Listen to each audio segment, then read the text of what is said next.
Good morning, Logan, and welcome to another business to business webinar series presentation. This morning, we're going to be joined by Jackie Thompson, and we're going to be talking about building your business from home, a home-based business.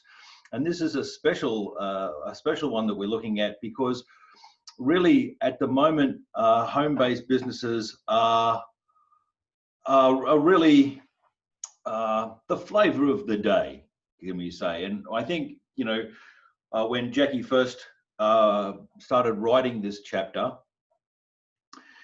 and talking to the guys in China about creating a virus so that the chapter would get more hits, I think, it really was a great insight. Morning, David. Morning, Carolyn and Rhiannon. Morning to all of you watching. I'm really looking forward to this particular session. But just in case this is the first time that you're joining us, this is a half-hour webinar. We will be running for about 30 minutes.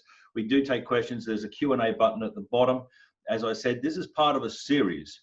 So the webinar series has been running now for 9. This is our 10th in the series. And you can see there the various chapters of the book that we have gone through. So it's all based on the book Business to Business, which was compiled by Jackie Thompson and written by members of your Chamber of Commerce with a few ring-ins. There's only one ring-in there, Tom Potter. But yeah, written by the Chambers of Commerce, the Chamber of Commerce, and the first book published in Australia that we can find written by a Chamber of Commerce. So breaking new ground in Logan, as always. Next week, we have branding with Amanda Lowry and then Work-Life Fusion. Now, on the 5th of August, it says we've got Tom Potter there. Now, that's actually probably, well, I can say categorically now, that's not going to be happening because we are having our first face-to-face in the flesh, eye-to-eye, person-to-person breakfast meeting post-COVID at the Waterford Fitzy's Tavern, Hotel. I'm not sure what they call themselves, but it Fitzy's at Waterford. It's going to be COVID safe. It's going to be fun. I had confirmation that Minister Shannon Fentiman, the minister herself for small business, is going to be there. I am waiting on confirmation from the treasurer, who has also been invited and is also very likely to attend. It is a hard limit, folks, hard limit of 90 people. So if you do want to come, you really need to book now. And if you're on the webinar now, you're getting the first sniff of that. So go to loganchamber.com.au, go there now, book your ticket. If you are watching and it's post that date, well, I'm sorry, it was a fantastic event. You should have been there.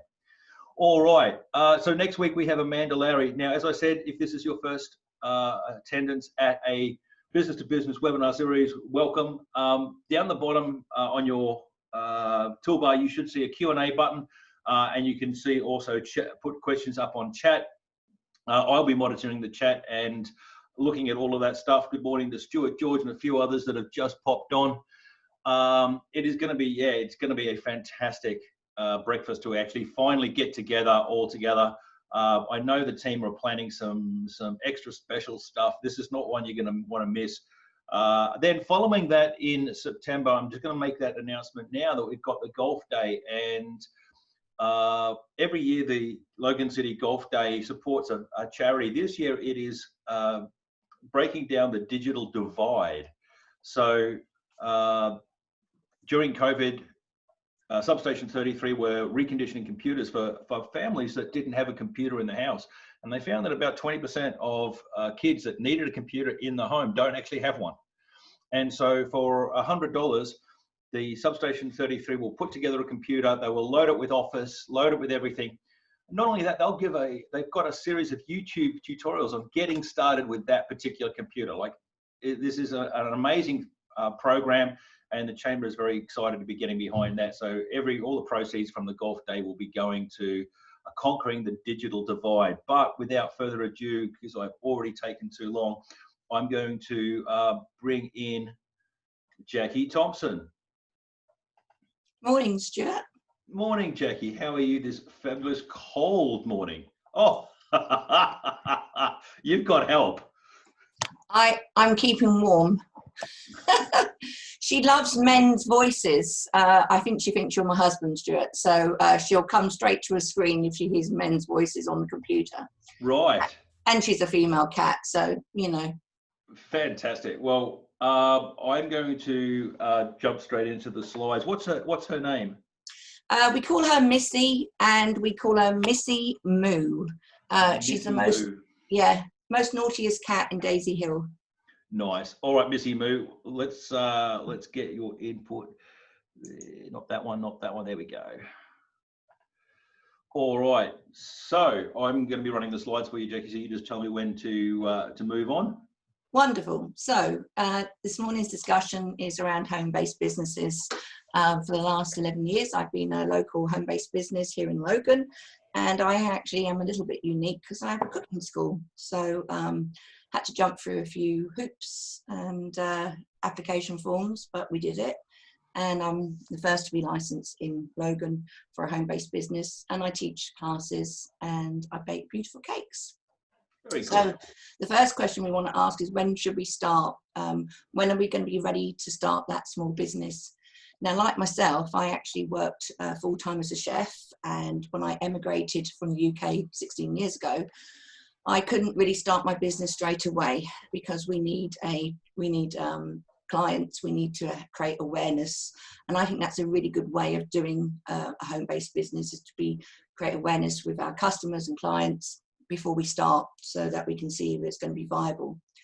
As I chef for 2 years, I started making cakes for Mount Cotton Rainforest.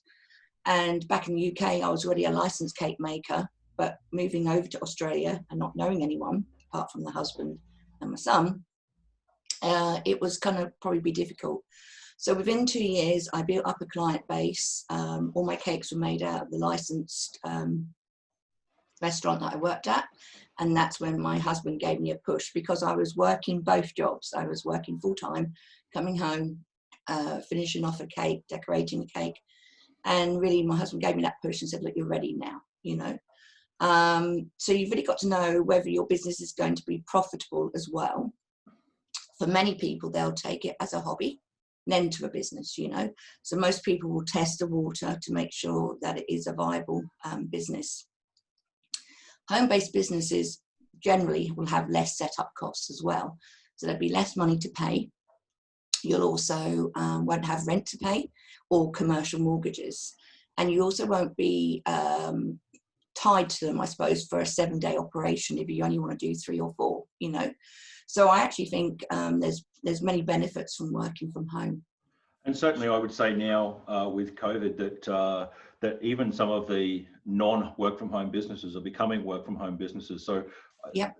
Even those ones that have not traditionally not been home-based businesses may start to look at that. And that's why I thought this particularly is a really good presentation for now.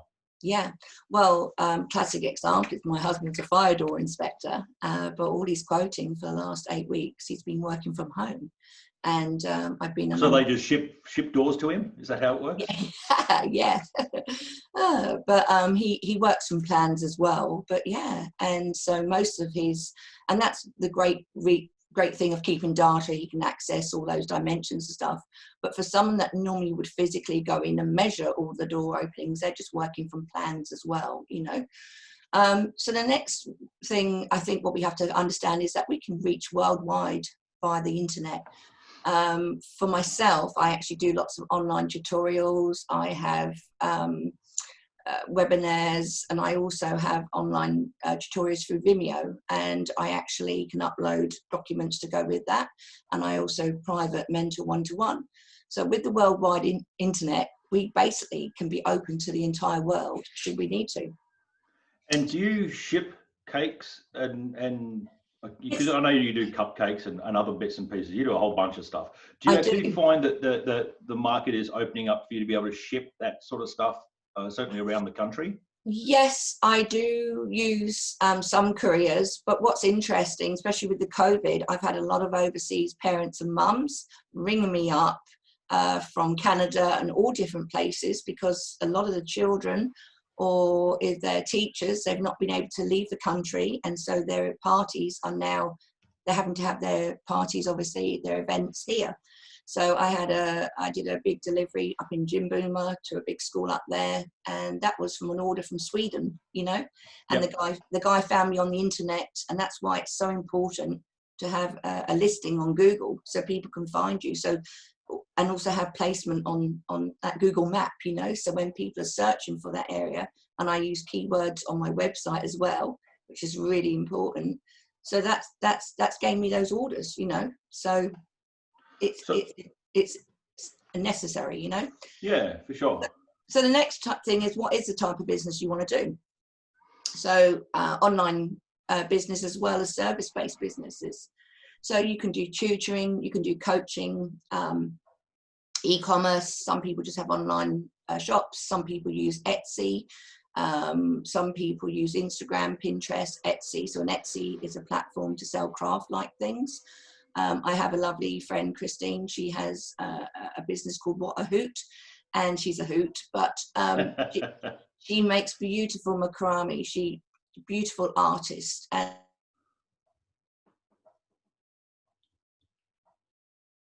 oh, you're dropping out there, Jackie. Is that Jackie or is that me? I just pack the cake up, you know. The next thing is you can like mobile hairdressers, dog cleaners. There's all different types, dog groomers, sorry, daycares. You can be a hairdresser, landscaping. There's so many different jobs that you can actually apply from or do from a home-based business. I haven't included like tradies because most tradies will use their home business to work out from. But there are many that you can factor in for that business, you know, and it doesn't just need to be a service-based business, you know. Yep. For me, mine's a cooking school and a cake decorating school, as well as I mentor small food businesses as well. So the next thing is we've got to talk about approval. Permission from local council is really important, because at the end of the day, if you don't have permitted permission, they can actually close you down. So is that something you want to do? You know, so for me, I really want to tick all the T's and dot all the I's, you know. Mm-hmm. So do you require a license to be operational? Some residential areas here in Logan and other places will have zoning. So there'll be restrictions on whether you can run from home. Often that will be down to the fact that you might be at a very busy intersection. They might be rezoning and putting a new bus depot in there. So it's important before you invest, you find out the development, the potential that's going to happen. When we first moved here 16 years ago, we looked at buying a house about less than 2 minutes up the road, beautiful elevation, great views, great parking. It's now been demolished. It was demolished 12 years ago, you know. So you need. That's just because you looked at it. Wow. Yeah, that's what my eyes have that effect on, Stuart. You know. So basically, you need to make sure that you are have permission. For me, I had to provide off-road parking for 4 vehicles because I do classes. So there may be certain things that you'll need to get consent. The question is, you know, do you need to get that consent? I recommend it. You know, for me, I had to be licensed as well for my food, and I get regularly inspected. Yeah. At the same time, though, I have a 5-star, and then I get 20% off my food license. And at the moment, Logan, because of the COVID, Logan City Council gave us all 50% off. So all those that are licensed for alcohol fees, license registration through Logan, they did give us 50% off, which isn't enough, but it's something. And now all our licenses are renewable on the 30th of August. And again, they've given us 50% off. But the problem is 50% off when you've had no revenue, you know? Yeah. So, yeah. The next thing is, will you need employees to assist you? Because not all small businesses and home businesses are just one person. You may need a group of people to assist. That is when home-based businesses can be more tricky, because the council generally want you to provide off-road parking for those members as well. So that's another thing. So you really need to check with council, because you don't want your business growth to not be able to grow because you can't expand. Okay. I regularly expand in my cake business. Yeah, or expand, help expand others. I do, and I'm not a quitter. Yeah, and you do you actually, Jim's asking, do you actually do any cooking lessons online? I do, yes. So I have a website package with Vimeo, and I have many people all over the world learning to make our delicious Australian chocolate mud cakes and stuff. But Nice. yes. So have you found that, because you're not natively Australian, have you found that because you're based in Australia, you use that as a marketing thing to get more international business? I know weirdly in Holland, there is a range of shampoos and conditioners that are Aussie branded. They're not from Australia at all. They're just Aussie branded. Is that something that, because it's, even though you're a global market, you still need to be niche? Would that be right? Yeah, and also in the cake world, for cake decorators, we're kind of leaders in the industry. Australia is. So we're known for cake decorators for lovely sharp edges, clean finishes on the cakes, you know. We're known for refined styles, and also my work has been published in international Australian cake magazines as well. And that's the other thing, you need to make outer connections, not just online, but if you can be published or promoted somewhere else, that's a great platform. I travel to America. Every time I come back, then I have a bigger tribe and people subscribe, you know. But yeah, very interesting. And along that same line, I'm going to just derail you here for a second. And if we run over, that'll be my fault, and I'm okay with that. Always. Stuart George is asking about the idea of local ingredients. And I do know that there are some chocolate manufacturers that specifically use local ingredients, very specifically Australian ingredients, to separate themselves from the worldwide the worldwide audience. And this is in a home-based business. You have to look at what is the bits and pieces that actually separate you from anyone else on the globe. Absolutely. Is that something that you look at? Yes, it is. And like last year at the Business Expo, I met Jason, who's got his honey. I also belong on the tourism board, and we've got Pocky's chocolates, we've got others. We really need to know where we can buy it, first of all, and who is supplying it. And that's why after the COVID, there's going to be a very big push. I was going to say big butch then, big push for local markets and artisans to sell their products and share their products, you know. So yeah, that's really important, you know. Big shout out to Jason Roberg at Be All Natural Honey, and of course Poppy's Chocolates. Okay, I'll stop derailing you now, but that's I think that was a really good point to bring up. Thank you, Stuart George. So you've got your employees now. Yes. So you will need employees. You may need employees, and it's important that restrictions for parking, that type of thing, is settled with the council, and that it doesn't restrict you from your business growth. Yep. The other thing I recommend is outdoor signage, depending on your location. I'm not in a main road, I'm in a shortcut, but I probably have about 200 cars every day from John Paul College that cut through the street. And I have signage outside, Stuart. It's important to have some signage so that anyone passing knows what you do.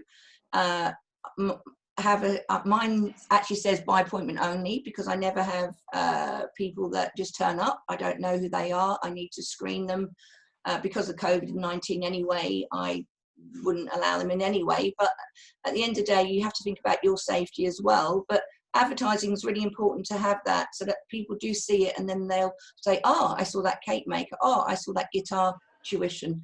So with the council, there is a fee. There's a size that you can print, and I put my branding on that. I've got my branding on my shirt. I've got branding on my jackets. I've got my car sign written up. So signage is really important. And you can, depending on the size of your property, you can have more than just one. The next thing I'd like to talk about is your home mortgage. So if you have a home mortgage, and most of us do, you need to seek permission. When we take out a mortgage, it's only for domestic use, it's for personal use, it's not a commercial mortgage, and you can get yourself into trouble over this. So you need to contact your lender and make sure that they are online on board with you running a business. For a home-based business, it can only take up a certain specific space of your land or what you've got as well. So you can't build a factory in your back garden. It has to be, you know. I did try. Yes, well, my studio is beautiful and large for those that have been there. Oh, it's gorgeous. I know, I could live there. In fact, my husband never needs to build a doghouse because he's got a beautiful one with cakes in it. You know?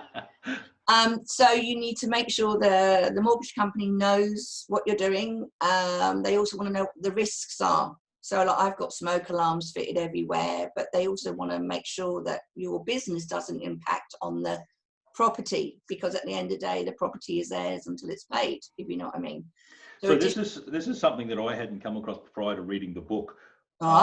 Which is you know, it's great to be getting new knowledge, and these little tidbits are right throughout the book. Big plug for the book, but contacting the mortgagee, the mortgage holder, it's just a letter, isn't it? They're just looking. Yes. It really is. This isn't a massive thing. It's just something you should do.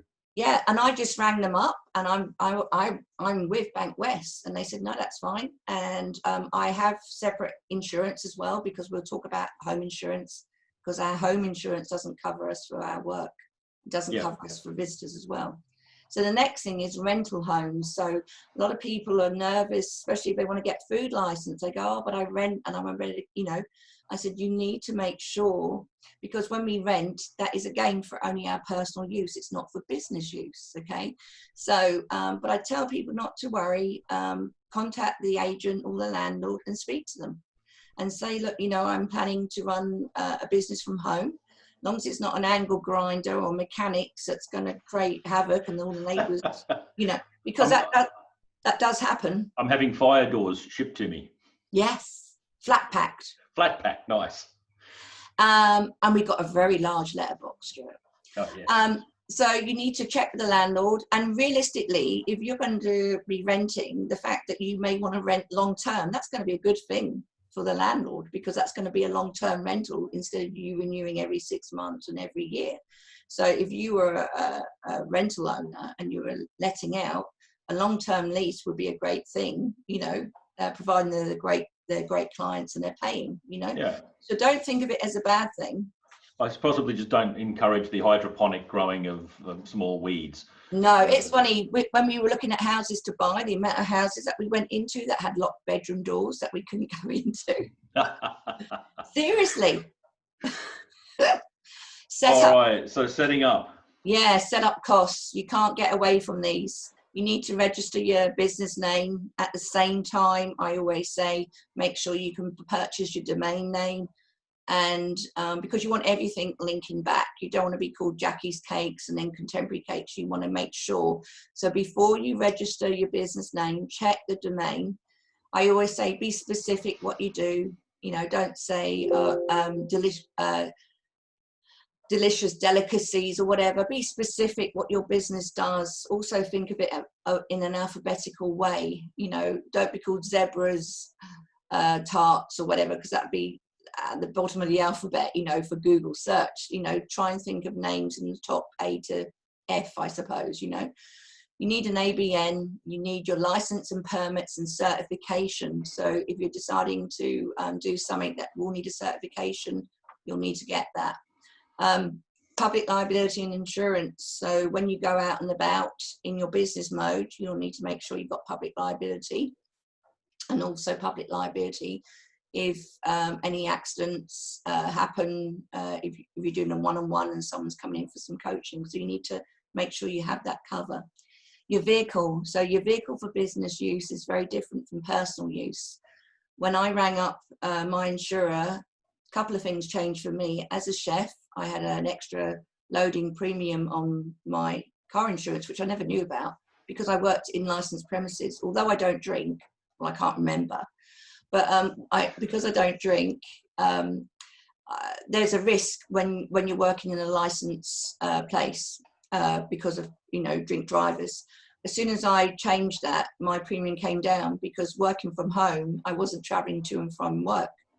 So you really need to check that your car insurance covers you for that. Yeah. The other thing is also get it signed written up. If you want people to know about you and you travel around, I had a massive sign on the back of my car. I changed it recently because I did something else. But now my beautiful mug is going on the back. So when you smash into me, you'll know I make beautiful cakes, you know. Sometimes you'll obviously need your computer stuff. You'll need a laptop or a desktop. You need great Wi-Fi. So I can't help you there really. My Wi-Fi keeps dropping out. So you want a great internet. You want telephones and mobiles. My biggest recommendation is get a separate number. So every time that number rings, you know it's business related. I don't recommend using an existing number. So that every time that number rings, it's linked to your business, then you can answer it in your business mode voice, you know. You may need specialist tools and machinery. I have a few KitchenAids. They're like babies. I have one every 9 months. But you may need certain equipment, desks, chairs, and office furniture. I'm not saying you need to go out and buy everything. You can get quite a few good bargains in IKEA. We've got furniture companies on our chambers that sell refurbished stuff. It doesn't all have to be brand new, you know. Uniform, get noted for what you're wearing. I have my logos. So if I'm out collecting stuff, delivering stuff, people know that I'm a service and they often chat. The other thing is you will need subscriptions. So you're going to need to start paying for things. On your desktop, you're going to need to pay for, you know, your Adobe, all those extra programs that you might have used for free through work. Subscriptions to MailChimp, Hootsuite, MyOb, accounting. They are all things that you pretty much must have in your business. And those are setup costs, which will probably be of a yearly subscription to most of those. With your accounting stuff, just make sure whoever your accountant is that you go with whatever. I would suggest you go with whatever they recommend. Everything's pretty good these days. There's not one. You know, most of the accountants that I'm dealing with now for most of the businesses I run are all on Xero, and it just keeps it all nice and central. I will say right there, Stuart George has just put in a link in the chat window for ringcentral.com.au, which is a service to allow you to get the 1300, 1800 numbers and a bunch of other stuff so that all phones can all be bridged to the same one. Jamie, welcome. Jamie from LOED has put up a business.gov.au guide for getting started.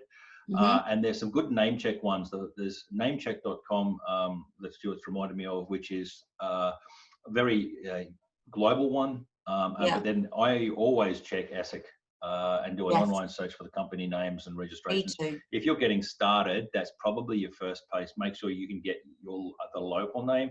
If you're not going to be doing a lot of trading internationally, .com.au is a good one. If you're doing lots of international stuff, go for the .com where you can.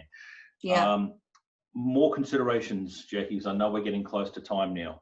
So as they say, location. So if you don't have a lot of passing traffic, online presence will be your business lifeline. Is it going to be long term or short term? You might just want to work from home just to add extra income. You might be studying. For 6 weeks if you're in Victoria, for example. Exactly. Those naughty ones. Staying on task and focused. You really need to be focused, I suppose. Well, not suppose, I'm being funny.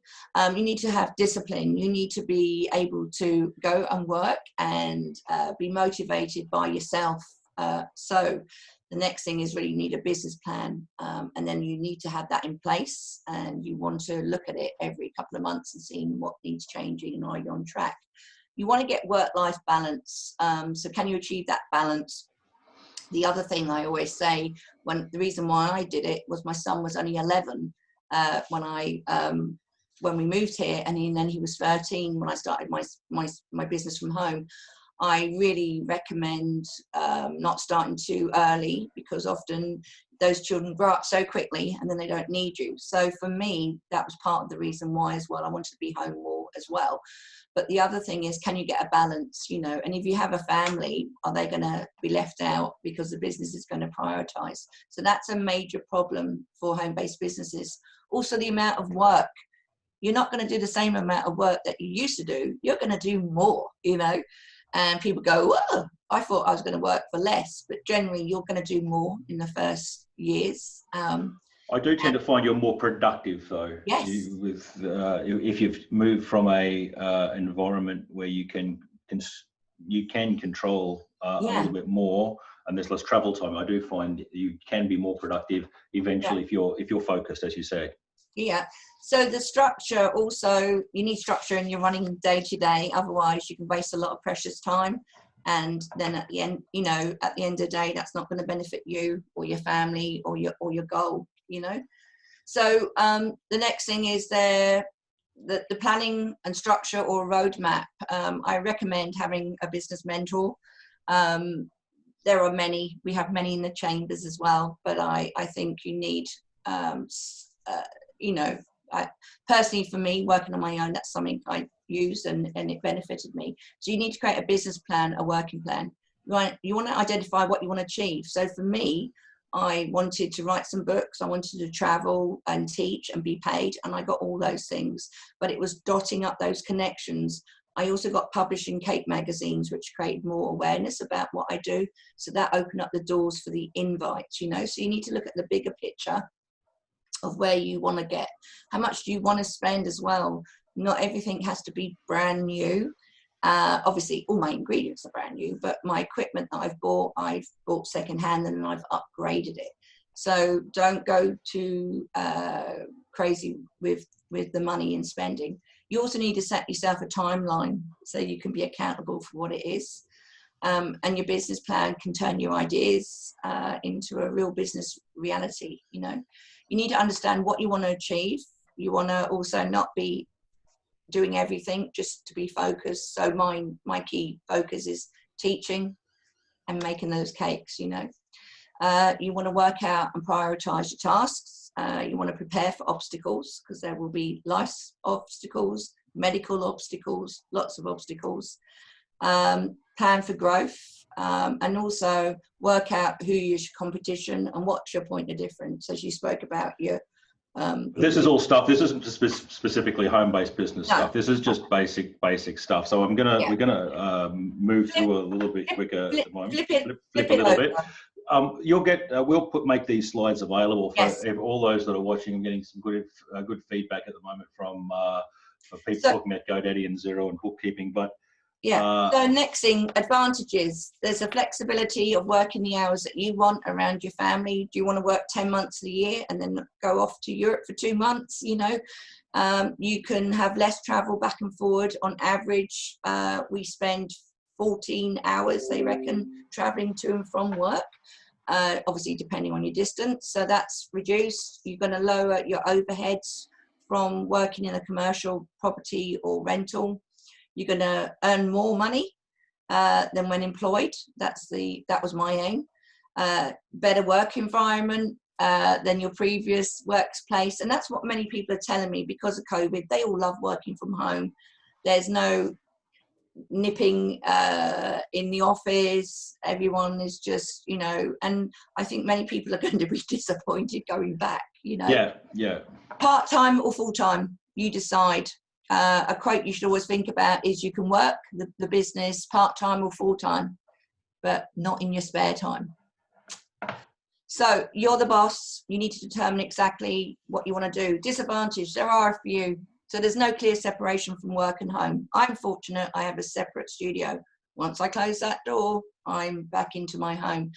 For the first, I think that's probably the biggest thing I found about starting to work and working remotely, whether it's working remotely for somebody else or working from home, is that set that boundary. For me, it was a cup of tea in the morning. Once I've made that cup of tea, I'm actually at work. Yeah. And then once I log off, that's it. I don't even think about it anymore. But you have to be clear about that, otherwise it can really impact your home life. Yeah, and then at the end of the day, there's no benefits at all for anyone. You can have lack of interaction with others as well. For me, I used to work in the brigade of chefs, and lack of interaction, that was kind of a hard thing. So that can take some adjusting, if that's, variable income, irregular income. At the end of the day, you're the one that's responsible for creating or generating that money. Isolation in business, accountability as well, you know. So business coach, yes, you can have your partner as accountable, but I think you need something a little bit more. Switching off from work mode, self-motivation, and Secret Santa is really disappointing if you work on your own, you know. Actually, that might be for you, but my Secret Santa to myself was awesome. Yes, yes. Now, safety in your home, something you should consider should your customers visit. So I have a lot of consultations in my home. I pre-check that. It's difficult nowadays because people don't have home phone numbers, and to have a home phone number, you'd have to have a certain amount of ID. But at the end of the day, with mobile phones, anyone can purchase a mobile phone. So I never have people that just walk in off the street. If they ring me up this morning, if you ring me up this morning, Stuart, before you turn up, I'm going to let you know, give you a pre-price of what the cost will be. Personally, so I don't have any tire kickers. I know I'm in the cake business, but I still have tire kickers that will want a 4-tier wedding cake for $50, and then they want me to deliver it. So first of all, I need to let my customers know my prices are, and that's on my website, but also my safety. I don't know who they are. So I always try to vet them. I always try and ring them back a couple of times, establish a bit of conversation. Again, that still may not be enough, but when I do my consultations, I normally do that when I have a family member in and around the home. Yeah. Occasionally, I would get my husband to give me a quick call, and I would say at the consult, my husband's going to check in 10 minutes time, and we would do that. I know it sounds a bit strange, but and without being sexist, but when girls are on their own, I just think you need to be just aware of, you know, we've also had some naughty things happen. We've had some money taken. We've had a few things, you know, so make sure there's no valuables in and around your area. If you give people opportunity, sometimes they take it. So that sounds pretty awful, but that has happened. The other thing is housekeeping. What does your home-based business look like, you know? When you're selling a house, if it looks really messy and needs a really good cleanup, that will devalue the house. You need to show customers your worth from buying from you. So I'm not saying you're going to repaint the whole house, but you want to show them into the areas that you want to show them. If you don't want to walk through the house and you've got the children and the kids and it's chaos and it's 5 o'clock, you're not going to do your meetings then, you know? Yeah. So you really need to think about that. If you're online, makes no odds, you know. So the other thing is I also make sure there's no tripping hazards, that type of thing. So just going to butt in there because really as part of that, and certainly, you know, as you say, for numbers and sign for evening appointments, write it down and write the words risk analysis or risk profile at the top, whatever. It's got to have the word risk in it. It's got to be written down. The reason for this is that being ignorant is now no longer an excuse. You can be criminally liable, but not for negligence. So negligence you can be criminally liable in Queensland for, but not for incompetence. So if you do a risk assessment of your house and you have written it down and you didn't spot the giant trip hazard, you are negligent, you are incompetent, not negligent. Yes. Which means you don't go to jail. So this is a really important point. If you have people visiting, if you're doing any business at home, even if you don't have people visiting, do yourself a risk assessment, write it down, stick it in a drawer, and write the next review date on it. Even if the review date is, and I'm being a little bit facetious here, but even if you said the next review date is 2030, that is incompetent. That is terrible, right? But it is not negligent. You actually had planned to do it, you just didn't plan very well. So I would say definitely jump onto that. I'm going to get us to move very quickly. Just make sure your insurance is up to speed. It is important to actually get all of that sorted out. But just take us through this last slide here for tax deductions. So because of the COVID's actually the Queensland government has actually just tried to concise this up or praise it up. So basically what they're saying now that when you work from home, you can claim up to 80 cents per hour for every hour that you've worked. Now they're stipulating because of the COVID, if you have worked at home, that's from the 1st of March to the 30th of September. But for me, and so that's a really good way of covering your electricity, your internet, your phones, etc. But really, once that is just for COVID that are doing admin stuff. But the reality is, for a home-based business, obviously there's tax offsets. I can purchase items and then they get tax deducted over the years. But this is a real simplified method of working out how you can claim. For me, I also, prior to you setting up your business, have a look at your water costs and your electric costs, and then your accountant can work out the increase. I actually have a separate meter into my studio, and I can actually work out the exact amount of electricity that I use, you know. Yep. But this 80 cents, I also read a little bit more. You can't claim for equipment and stuff. You know, you can claim for both. But this 80 cents per hour for every hour that you've worked from 1st of March, and I like the fact they've written 30th of September, but I think it will be extended, that they're allowing that. So, so yeah, home businesses, COVID, they're all kind of linking together. And I think it's changed the way we can work. I think it's opened the eyes for the bigger employers to see that it can be done.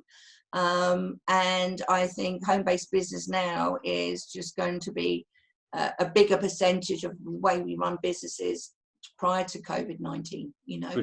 Absolutely, absolutely. All right, we did jump over insurance, but I know we have Nikki Bruce on, who is an insurance person. You can always get a lot of the information that we've provided. You know, we actually have members of the Chamber of Commerce that can provide those kinds of services where possible. Buy local. Jackie's holding up a copy of the book there. Books can be purchased for $45 delivered. If you come to the function on the 5th of August, did I say that it was eye to eye, face to face, flesh to flesh? Actually, let's leave the flesh to flesh off. That just sounds wrong now. That is going to be a great function to reconnect, and you can buy the book there for $35, and we'll be able to pick it up there. That's it for us. I will make sure that the slides, which there was a few extra slides that Jackie had in there about insurances, which is really, really important. But I will I'll make sure that we get the ability to share these slides so that you can, if you wanted to go and see them, you can. Next week, so in 1 week's time, same bat time, same bat channel, we're going to be joined by Amanda Lowry. Now, Amanda does some amazing stuff with branding. So she's a brand expert. And one of the things that, sorry, I'm just trying to do too many things all at the same time. One of the things that that she talks about is, and in fact, what we talked about today was like signage, making sure your signage is right, making sure your logo is right, being able to, businesses need to be able to find you, recognize you, and identify with you. And this is one of the specialties that that Amanda talks about. So that's next week at 8 o'clock. Again, we'll probably run a little bit over because it's a fascinating topic. Then we've got Work-Life Fusion with Hayley Wilson. And as I said, Franchising with Tom Potter will not be on. That will be a live presentation. So what we'll do, we are still planning on having a Zoom webinar. How? I'm glad you asked. We will have the Zoom webinar live from Fitzy's at Waterford. So if you do not manage to get tickets or for some reason can't get there, you'll be able to see Shannon Vanderman and myself doing the COVID standoff dance live at Fitzy's. It's going to be, we're so looking forward to it. We will have a trade table there. So if you've got samples and wares you want to bring along, please do. As Jim points out, branding is more than just signage. Yeah, absolutely. It's books, it is shirts, it is all sorts of stuff. It is what you are recognizable for in the marketplace. And I can always see Jackie's slightly pink car, even from a massive distance, and know straight away that's the brand, that is what she is. I'm going to leave it there. Are you a member of the Food Industry Association? From Stuart George was a question. Just give us a yes or no, Jackie. National Bakery Industry, I am, but no. Okay, excellent. Contact me. We'll talk. And that's where I'm going to leave it. I'm going to stop it there. But we always want to acknowledge our committee members because they do such a fantastic job. There they all are in their smiling gorgeousness. And of course, our sponsors, we always thank them. The Logan Office of Economic Development, I know Jamie was on, but he may have had to go and run off to a meeting. If you're looking for help with a home-based business, get onto loed.com.au. They're awesome. They're really, really cool. Invest Logan 101 FM. I was in there yesterday. They're helping out with, we may even have a live broadcast from the live function. So we might even have radio there talking it for us. Meadowbrook, Rebel 90.5 and The Breeze, Cheryl and the team are fantastic sponsors and supporters of the Chamber. And of course, IKEA. You can be here too. If you want to sponsor the Chamber, we're always looking for more sponsors. But I'm going to leave it there. Look, thank you so much for joining us. I hope that's been beneficial. As I said, I will share the slides. Thank you, Jackie. Jackie compiled the book. Like, it's a massive effort, and we really appreciate that. Until next time, thank you very much.